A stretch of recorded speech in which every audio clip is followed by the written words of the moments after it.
Thank you, Father. Okay, I just want to say this one thing. Boy, when the Spirit got a hold of you, the Spirit is not going to let you go till you do what it's called for you to do. I am at work. Yes, I am at work. And God has been doing something in my spirit.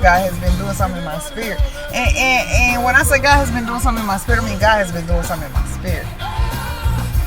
So with that being said, I'm going to say, but God, Lord, glory,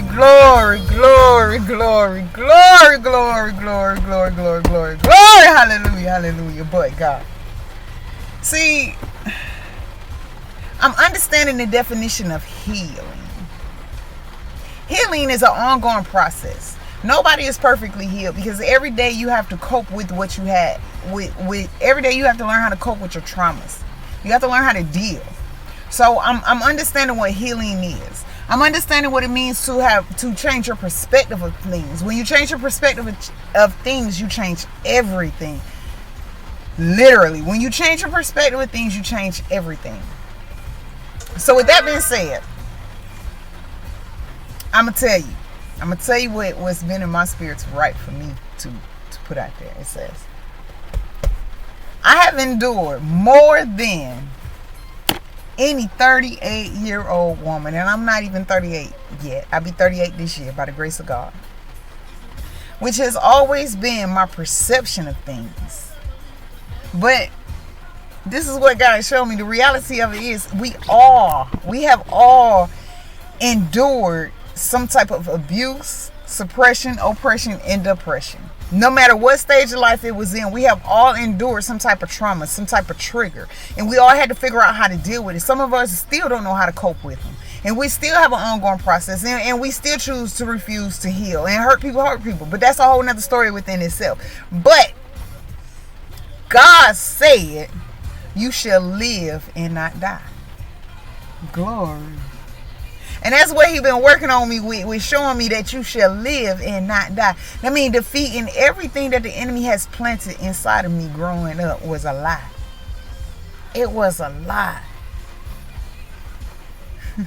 When I was kidnapped with my oldest child, it was a lie. It was a lie. Because God had me surrounded the whole time that whatever intentions that person had did not prosper. Yes, it formed, but it did not prosper. No weapon formed against me shall prosper. So God said I shall live and not die. Growing up in a system, jumping from house to house, not being stable, believing the lies of the devil that I was unwanted, that I was a mistake. That is a lie. Because God said that I was fearfully and wonderfully made. Psalms 139, I was fearfully and wonderfully made. Perfect in His image. Oh, glory. Hallelujah. Never a mistake. Gracefully broken but healed at the same time. But you're gracefully broken to take that thing out of you that is not of God. And that's what people fail to understand. People fail to understand that when God chastises you, He chastises you because He loves you. He chastises you because He sees something in you that is not of Him. God created me a clean heart. Renew the right spirit within me. Lord, allow me to be used in the way that only You can use me. Glory. Hallelujah. Hallelujah. Hallelujah. When I endure sexual abuse by close loved ones, by people who are supposed to protect me, and yet they use my innocence to break me, which caused me to be suicidal and depressed at a young age. But the devil is a lie, because here I am today, standing tall with my head held high, but God said I shall live and not die.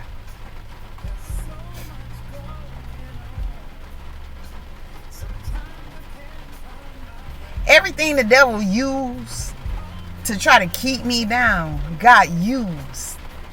He used it. Woo! Ain't that something?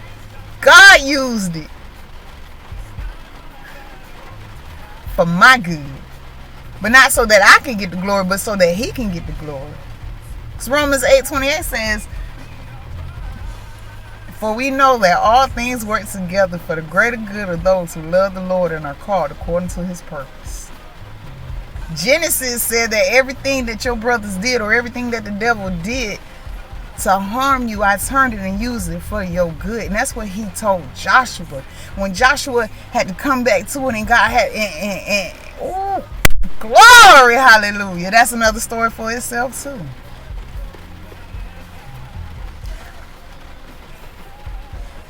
Thank you, Heavenly Father. Thank you, Heavenly Father. Thank you, Heavenly Father. But God is all I can say. But God is all I can say.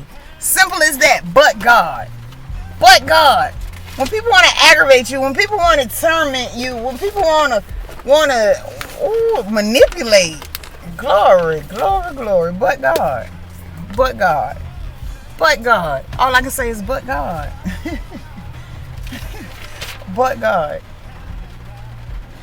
Enduring 2 prison sentences. Losing my kids.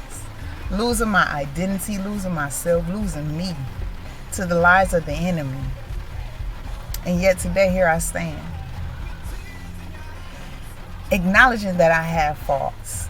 Acknowledging that I have made mistakes. Acknowledging that things that are in my past are the reason that I am the woman that I am today. But I'm not my past. I am not my past. Even though a lot of people look at me and be like, but you did this and you did that and you did this and you did that. Yes, I did do that. But that was then. This is now. Today, right now, God said that I am forgiven. Anything that is in Christ is a new creation. All things have passed away. All things have passed away. But God, only God can give you those promises. But God, glory, hallelujah, but God. Ain't nothing else you can say. Just let God have his way. Move out of your own way and let God have his way. And when God has his way in your life, you will see. You will see. You will understand. Until then, don't criticize or judge nobody. Just say, but God. And God bless.